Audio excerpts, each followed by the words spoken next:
দর্শকবৃন্দ, একটি ছেলের চিকিৎসার জন্য যে হাসপাতালের গেটে ভিক্ষা মাগছিল সেখানে হঠাৎ দেখা হয়ে গেল তার তালাকপ্রাপ্ত স্ত্রীর সঙ্গে, যিনি সেই হাসপাতালের একজন ডাক্তার।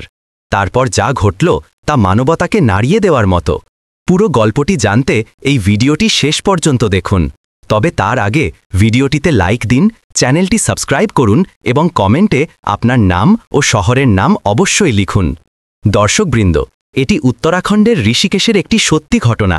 সেখানে শহরের একটি বড় বেসরকারি হাসপাতালের গেটে সকাল সকাল এক অদ্ভুত দৃশ্য দেখা যাচ্ছিল। গেটে লম্বা লাইন পড়েছিল। কেউ রোগীকে হুইলচেয়ারে নিয়ে ভেতরে যাচ্ছিল, কেউ অ্যাম্বুলেন্সে এসে হাসপাতাল ক্যাম্পাসে থামছিল। লোকজন ফাইল, ওষুধ আর রিপোর্ট নিয়ে এদিক ওদিক ছুটছিল। প্রতিটি মুখে উদ্বেগ স্পষ্ট ফুটে উঠছিল। এই ভিড়ের মাঝে গেটের এক কোণে ছেঁড়া চাদরে বসেছিল আলী। তার সামনে রাখা ছিল একটি পুরনো বাটি, যাতে কিছু মুদ্রাল ঝনঝন শব্দ হচ্ছিল। পাশেই শুয়েছিল তার ছেলে আহমেদ, যার নিঃশ্বাস দ্রুত দ্রুত চলছিল এবং মুখ ফ্যাকাশে হয়ে গিয়েছিল। বারবার কাশতে কাশতে সেই শিশুর নির্দোষ মুখ আরও অসহায় দেখাচ্ছিল। আলীর চোখ থেকে অশ্রু থামছিল না। প্রতিটি আসা যাওয়া মানুষের কাছে হাত জোর করে সে বলছিল, আমার ছেলের চিকিৎসা করিয়ে দিন, আল্লাহ আপনার ভালো করবেন। কেউ কেউ করুণার দৃষ্টিতে তাকিয়ে চলে যাচ্ছিল, কেউ পকেট থেকে দু একটা মুদ্রা দিয়ে দিচ্ছিল, আবার কেউ তাচ্ছিল্য করে বলছিল, এখানেও ভিক্ষা চাইছ, কাজকর্ম করো না কেন? কিন্তু তার ছেলে মৃত্যুর সঙ্গে লড়ছিল, আর তার কাছে চিকিৎসার জন্য টাকা ছিল না। হঠাৎ হাসপাতাল ক্যাম্পাসে একটি চকচকে কালো গাড়ি এসে থামল। গাড়ি থেকে নামলেন একজন মহিলা ডাক্তার, সাদা কোট, গলায় স্টেথোস্কোপ, মুখে আত্মবিশ্বাস। তার চলার ধরন এত দ্রুত ও দৃঢ় ছিল যে প্রথম দর্শনেই বোঝা যাচ্ছিল তিনি কোনো সাধারণ ডাক্তার নন। তিনি গেটের দিকে এগোচ্ছিলেন, কিন্তু হঠাৎ তার দৃষ্টি ছেঁড়া চাদরে শুয়ে থাকা শিশু এবং তার পাশে বসা আলীর ওপর পড়ল। এক মুহূর্তের জন্য তিনি পা থামালেন এবং মনোযোগ দিয়ে তাকালেন। শিশুর মুখ ফ্যাকাশে, তার পাশে বসা মানুষটির চুল উস্কো খুস্কো, চোখে অশ্রু আর ভাঙা মনোবল। ডাক্তারের মুখ হঠাৎ বদলে গেল, তার চোখ স্থির হয়ে গেল, ঠোঁট কাঁপতে লাগল। এই মুখ তার কাছে অপরিচিত ছিল না। এই সেই মানুষ যার সঙ্গে তিনি একদিন বিয়ের বন্ধনে আবদ্ধ হয়েছিলেন। আলী! তার মুখ থেকে নামটি যেন আপনা আপনি বেরিয়ে এলো। আলী মাথা তুলল। তার মুখে ক্লান্তি, চোখে নিদ্রাহীন রাতের ছাপ, ঠোঁট কাঁপছিল। সামনে দাঁড়ানো ডাক্তারকে দেখে তার হৃদয় জোরে ধরকাতে লাগল। সামনে দাঁড়িয়েছিল ফাতিমা, তার তালাকপ্রাপ্ত স্ত্রী। ফাতিমার মুখ শক্ত হয়ে গিয়েছিল, কিন্তু চোখে ঝড় স্পষ্ট দেখা যাচ্ছিল। আলীর সঙ্গে চোখাচোখি হতেই অতীতের অনেক কথা যেন এক মুহূর্তে ফিরে এলো। কিন্তু পরক্ষণেই তিনি পেশাদার ডাক্তারের মতো নিজেকে সামলে নিয়ে সোজা শিশুর দিকে ঝুঁকলেন। এই শিশুটি কে? তিনি তাড়াহুড়ো করে জিজ্ঞাসা করলেন। আলীর কণ্ঠ ভারী হয়ে এলো। এ আমার ছেলে, আমার দ্বিতীয় বিয়ের সন্তান, কিন্তু তার মা এখন এই দুনিয়ায় নেই। ডাক্তার সাহেবা, দয়া করে ওকে বাঁচান, ও আমার সব কিছু। ফাতিমার হৃদয় ধক করে উঠল। সামনে সেই মানুষ যে একদিন তাকে তার সব কিছু বলেছিল, আজ সেই মানুষ তার ছেলের জন্য মাটিতে বসে ভিক্ষা মাগছে। তার মনে রাগও ছিল, পুরনো তর্কবিতর্কের স্মৃতিও ছিল, কিন্তু সব কিছুর ওপরে ছিল একটি নির্দোষ শিশুর নিঃশ্বাস। ফাতিমা তৎক্ষণাৎ নার্সকে ডাকলেন, জরুরি স্ট্রেচার নিয়ে এসো, এখনই। কয়েক সেকেন্ডের মধ্যে নার্স এবং ওয়ার্ড বয় এসে পড়ল। শিশুটিকে স্ট্রেচারে শুইয়ে দ্রুত ভেতরে নিয়ে যাওয়া হলো। আলী তাদের পিছনে ছুটল, কিন্তু রিসেপশনে একজন ক্লার্ক তাকে হাত দিয়ে থামিয়ে দিল। আগে অ্যাডভান্স জমা দিতে হবে, নইলে কেস এগোবে না। আলীর চোখে আবার অশ্রু এলো। কাঁপা কণ্ঠে সে বলল, ভাই সাহেব, আমার কাছে কিছুই নেই, যা ছিল তা ওষুধে চলে গেছে, দয়া করে আমার ছেলেকে মরতে দেবেন না। ফাতিমা এসব শুনছিলেন। তিনি কঠোর স্বরে ক্লার্কের দিকে তাকিয়ে বললেন, এটা আমার কেস, পেমেন্টের চিন্তা পরে করা হবে, আগে শিশুর চিকিৎসা শুরু হোক। তার কণ্ঠে এতটা দৃঢ়তা ও আত্মবিশ্বাস ছিল যে ক্লার্ক চুপচাপ পথ ছেড়ে দিল। ফাতিমা নিজে এগিয়ে শিশুর পরীক্ষা শুরু করলেন। অক্সিজেন লেভেল বিপজ্জনকভাবে কমে গিয়েছিল, বুকে সংক্রমণের আশঙ্কা স্পষ্ট ছিল। তিনি দলকে নির্দেশ দিলেন, নেবুলাইজার লাগাও, তৎক্ষণাৎ রক্ত পরীক্ষা করো, সিবিসি আর এক্স রে এখনই, আর হ্যাঁ, আইসিইউতে শিফট করার প্রস্তুতি করো। আলী দূরে দাঁড়িয়ে এসব দেখছিল। তার মুখে স্বস্তি ছিল, কারণ তার ছেলে এখন নিরাপদ হাতে, কিন্তু সঙ্গে সঙ্গে লজ্জাও ছিল, কারণ যে নারীকে সে একদিন ছেড়ে চলে গিয়েছিল, আজ সেই নারী তার ছেলের জীবন বাঁচানোর জন্য লড়ছে।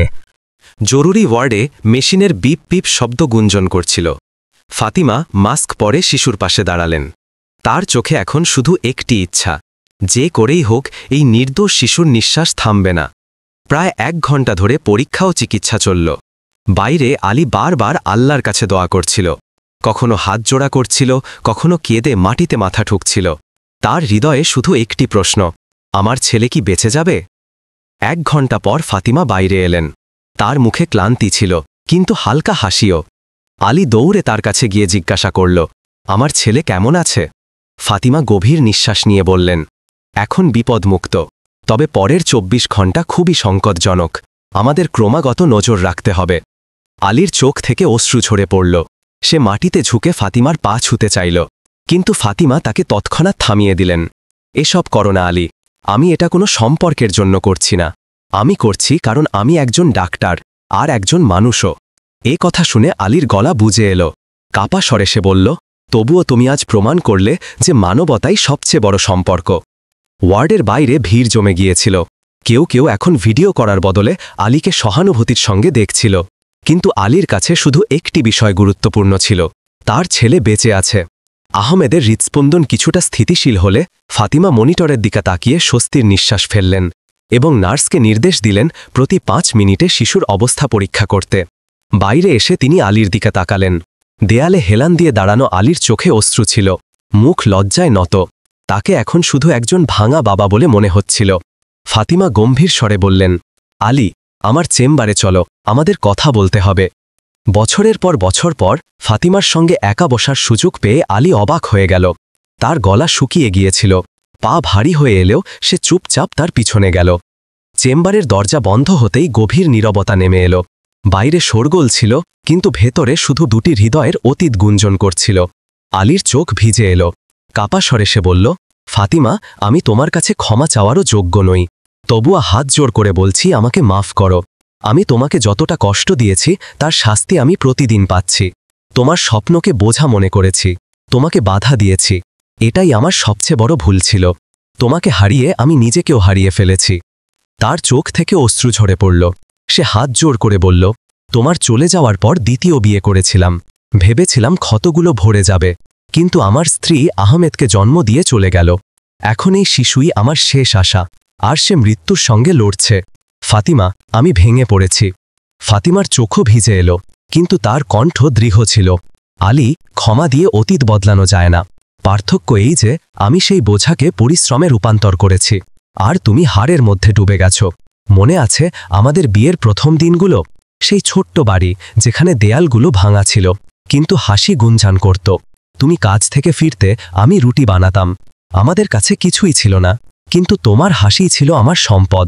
তুমি বলতে, একদিন আমাকে বড় ডাক্তার বানাবে। আলীর চোখ ঝরঝর করে উঠল। হ্যাঁ, মনে আছে। আর মনে আছে সেই রাত যখন আমি রাগের মাথায় বলেছিলাম, যদি ডাক্তার হতে চাও তাহলে আমার সঙ্গে থেকো না। এটাই ছিল আমার জীবনের সবচেয়ে বড় অপরাধ। ফাতিমার চোখ থেকে অশ্রু ঝরে পড়ল।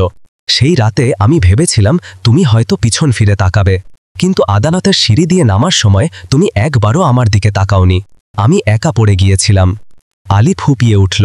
হ্যাঁ, আর সেই ভুলের বোঝা আমি আজও বহন করছি। যদি এই শিশুটিও, তার কান্না ঘরে গুঞ্জে উঠল। ফাতিমা টিস্যু এগিয়ে দিয়ে দৃঢ়স্বরে বললেন, আলী, অতীত মুছে ফেলা যায় না, কিন্তু এই শিশুটি এখন তোমার পুরো দুনিয়া। তার জন্য তোমাকে শক্ত হতে হবে। এটাই তোমার আসল পরীক্ষা। আর আমি তাকে বাঁচানোর জন্য সব চেষ্টা করব, ডাক্তার হিসেবেও আর মানুষ হিসেবেও। ঘরে নীরবতা ছেয়ে গেল। বাইরে অ্যাম্বুলেন্সের সাইরেন শোনা যাচ্ছিল। ভেতরে দুটি ভাঙা হৃদয় আর একটি নির্দোষ শিশুর জীবন। দুজনেই জানত এখন পুরো লড়াই শুধু সেই শিশুর নিঃশ্বাসের জন্য। রাত গভীর হয়ে গিয়েছিল। হাসপাতালের গলিগুলোতে নিস্তব্ধতা। শুধু মাঝে মাঝে মেশিনের বিপ আর ওয়ার্ড বয়ের পায়ের শব্দ শোনা যাচ্ছিল। বাইরে বেঞ্চে বসেছিল আলী, মুখে ক্লান্তি, চোখ লাল, ঠোঁট বিড়বিড় করছিল। হে আল্লাহ, আমার ছেলেকে পুরোপুরি সুস্থ করে দাও। আমার শেষ সম্পদটি কেড়ে নিও না। হঠাৎ আইসিইউ থেকে মেশিনের তীব্র বিপ শোনা গেল। নার্স তাড়াহুড়ো করে বেরিয়ে এলো। ডাক্তার ম্যাম, শিশুর অবস্থা খারাপ হচ্ছে। আলীর পায়ের তলার মাটি সরে গেল, তার হৃদয়ে ধড়কানো ভুলে গেল। ফাতিমা সময় নষ্ট না করে আইসিইউতে ছুটলেন। তার মুখ গম্ভীর ছিল, কিন্তু চোখে মায়ের মতো উদ্বেগ ঝলচ্ছিল। ভেতরে শিশুর অক্সিজেন লেভেল দ্রুত কমছিল, হৃৎস্পন্দন ধীর হয়ে আসছিল। ফাতিমা মাস্ক পরলেন, গ্লাভস পরলেন এবং নির্দেশ দিলেন, তাড়াতাড়ি নেবুলাইজার চালু করো, অক্সিজেন সিলিন্ডার বদলাও, রক্তের রিপোর্ট আনো, ভেন্টিলেটর প্রস্তুত রাখো। পুরো দল দৌড়ে কাজ শুরু করল। ফাতিমা শিশুর বুকে স্টেথোস্কোপ রাখলেন। তার ক্ষুদ্র বুক ওঠানামা দেখে তার চোখ ভিজে গেল। তিনি অজান্তেই শিশুর ছোট্ট আঙুল ধরে মনে মনে বললেন, তুই নির্দোষ, তোর নিঃশ্বাসের সুতো এখন আমার হাতে, তোকে হারাতে দেব না। বাইরে আলী দরজায় কাঁপতে কাঁপতে দাঁড়িয়েছিল। নার্স তাকে থামিয়েছিল, কিন্তু তার চোখ থেকে অশ্রু ঝরছিল। সে বিড়বিড় করছিল, আল্লাহ, এটাই আমার শেষ আশ্রয়, এটাকে কেড়ে নিও না। ভেতরে 3 ঘন্টা ধরে সংগ্রাম চলল। কখনো হৃদস্পন্দন এত ধীর হয়ে যাচ্ছিল যে সবার নিঃশ্বাস আটকে যাচ্ছিল, কখনো অক্সিজেন লেভেল কমে যাচ্ছিল, কিন্তু ফাতিমা প্রতিবার পরিস্থিতি সামলে নিচ্ছিলেন। তার কপাল থেকে ঘাম ঝরছিল, চোখে ক্লান্তি ঝলকছিল, কিন্তু তার পা টলেনি। অবশেষে ভোর 4টায় মনিটরে স্থিতিশীল রেখা দেখা গেল। শিশুর নিঃশ্বাস স্বাভাবিক হতে শুরু করল। ফাতিমা গভীর নিঃশ্বাস নিয়ে ধীরে বললেন, স্টেবল, বিপদ কেটে গেছে। পুরো আইসিইউতে স্বস্তির ঢেউ ছড়িয়ে পড়ল। বাইরে বসে থাকা আলী দরজা খোলার শব্দে দৌড়ে ফাতিমার মুখের দিকে তাকাল। তার ক্লান্ত কিন্তু তৃপ্ত ভাব দেখে তার চোখ থেকে অশ্রু ঝরে পড়ল। কাপা কণ্ঠে সে বলল, আমার ছেলে কেমন আছে? ফাতিমা হালকা হেসে বললেন, এখন বিপদমুক্ত, পরের 24 ঘন্টা নজর রাখতে হবে, তবে এখন ভয়ের কিছু নেই। এ শুনে আলীর চোখ থেকে স্বস্তির অশ্রু ঝরে পড়ল। সে মাটিতে বসে পড়ল এবং হাত জোড় করে বলল, শুক্রিয়া আল্লাহ, আর শুক্রিয়া ফাতিমা, তুমি আমার ছেলেকে নতুন জীবন দিয়েছ। এই উপকার আমি সারা জীবন শোধ করতে পারব না। ফাতিমার চোখও নম ছিল, কিন্তু কণ্ঠ দৃঢ় ছিল। আলী, এটাকে উপকার বলো না, এটা আমার কর্তব্য, একজন ডাক্তারেরও আর একজন মানুষেরও। কিন্তু মনে রেখো, শিশু শুধু ওষুধে বাঁচবে না, তার তোমার সাহায্য, তোমার ভালোবাসা এবং তোমার দায়িত্বেরও প্রয়োজন। আলী অশ্রু মুছে মাথা নত করল। হ্যাঁ ফাতিমা, এখন আমি বুঝেছি, এটাই আমার শেষ সম্পদ। ফাতিমা ধীরে বললেন, আলী, মানুষের আসল পরীক্ষা তখনই হয় যখন পরিস্থিতি তার বিরুদ্ধে যায়। তুমি এই সুযোগ পেয়েছ, এটাকে হারিও না। বাইরে আকাশে ভোরের প্রথম আলো ছড়িয়ে পড়েছিল। পাখির কলতান শোনা যাচ্ছিল। মনে হচ্ছিল যেন পুরো প্রকৃতি এই নির্দোষ শিশুর নতুন জীবনের উৎসব করছে। পরের 2 দিন চিকিৎসা চলল। ধীরে ধীরে আহমেদের চোখে চকচকে ভাব ফিরল, ঠোঁটে নির্দোষ হাসি ফুটল। যখন আহমেদ দুর্বল হাতে আলীর আঙুল ধরল, তখন আলীর হৃদয় ভরে গেল। সেই মুহূর্তে মনে হল দুনিয়ার সব সম্পদ এই অনুভূতির কাছে ফিকে। ছুটির দিন ঠিক হলে ফাতিমা আলীকে তার চেম্বারে ডাকলেন। পরিবেশ ভারী ছিল। দুজনে মুখামুখি বসেছিল। আলী রুদ্ধ কণ্ঠে বলল, ফাতিমা, আমি তোমাকে যতটা কষ্ট দিয়েছি ততটা কোনো স্বামী তার স্ত্রীকে দেয় না। তোমার স্বপ্নকে বোঝা মনে করেছি, তোমাকে বাধা দিয়েছি, তারপর ছেড়ে দিয়েছি। আজ তুমি চাইলে আমাকে অপরাধী বলতে পারো। আমি স্বীকার করি, আমার ভুলে সবকিছু ধ্বংস হয়ে গেছে। তার চোখ থেকে অশ্রু ঝরে পড়ল। সে ধীরে বলল, আজ তোমার জন্য আমার ছেলে বেঁচে আছে। তুমি না থাকলে আমি তাকে হারাতাম। ফাতিমা, তোমার সামনে আমি সব সময় মাথা নত করে দাঁড়াবো। তুমি চাইলে আমাকে শাস্তি দাও, কিন্তু আমাকে মাফ করো। ফাতিমার চোখ ভিজে গেল, কিন্তু তার কণ্ঠে স্থিরতা ছিল। আলী, সবচেয়ে বড় ভুল তখনই হয় যখন মানুষ সময় থাকতে সম্পর্কের মূল্য বোঝে না। তুমি তাই করেছ। হ্যাঁ, তুমি আমাকে অনেক কষ্ট দিয়েছ, কিন্তু এখন তোমাকে অনুতপ্ত দেখে মনে হচ্ছে জীবন হয়তো তোমাকে শিখিয়েছে যে ভালোবাসা আর সম্মানই সবচেয়ে বড় সম্পদ। আলী কাঁপা কণ্ঠে বলল, যদি তুমি চাও তাহলে আমরা আবার। ফাতিমা মাঝপথে তার কথা থামিয়ে দিলেন। না আলী, যে সম্পর্ক একবার ভেঙে যায় তাকে জোড়ার চেষ্টা আরও কষ্ট দেয়। আমি এখন আমার নিজের দুনিয়ায় আছি, আমার রোগীদের আর আমার কর্তব্যের সঙ্গে। তোমাকে স্বামী হিসেবে ফিরিয়ে নিতে পারবো না, কিন্তু মানবতার সম্পর্ক আমাদের মধ্যে সব সময় থাকবে। আমি তোমার ছেলেকে বাঁচিয়েছি, কারণ মানবতা কোনো তালাকের শিলমোহরে ভাঙে না। আলীর মাথা আরও নত হয়ে গেল। চোখে অনুতাপ ছিল, কিন্তু হৃদয়ে ফাতিমার প্রতি সম্মান ও কৃতজ্ঞতাও। কিছুক্ষণের নীরবতার পর ফাতিমা বললেন, আলী, এখন তোমাকে তোমার ছেলের জন্য বাঁচতে হবে। আর মনে রেখো, সে তোমার অতীতের বোঝা নয়, তোমার ভবিষ্যতের আশা। তাকে সামলানোই তোমার সবচেয়ে বড় পরীক্ষা এবং সত্যিকারের প্রায়শ্চিত্ত। আলী মাথা তুলে বলল, হ্যাঁ ফাতিমা, এখন এটাই আমার দুনিয়া। আমি ওয়াদা করছি ওকে কখনো একা ছাড়ব না। ফাতিমার চোখে হালকা হাসি ফুটল। এটাই সঠিক সিদ্ধান্ত। আর মনে রেখো, মানবতার সম্পর্কই সবচেয়ে বড়। কিছুক্ষণ পর আলী তার ছেলেকে নিয়ে হাসপাতাল থেকে বেরিয়ে গেল। শীতল ভোরের হাওয়ায় তাকে অনেক বছর পর স্বস্তি লাগল। ছেলের ক্ষুদ্র আঙুল তার হাতের মুঠোয় ছিল, আর তার হৃদয়ে ছিল একটি সংকল্প, এখন এটাই তার সবকিছু। জানালা থেকে এই দৃশ্য দেখে ফাতিমার মুখে সন্তুষ্টি ফুটে উঠল। অতীতের কষ্ট এখনও ছিল, কিন্তু এর সঙ্গে ছিল একটি স্বস্তি। তিনি মানবতার সবচেয়ে বড় কর্তব্য পালন করেছেন।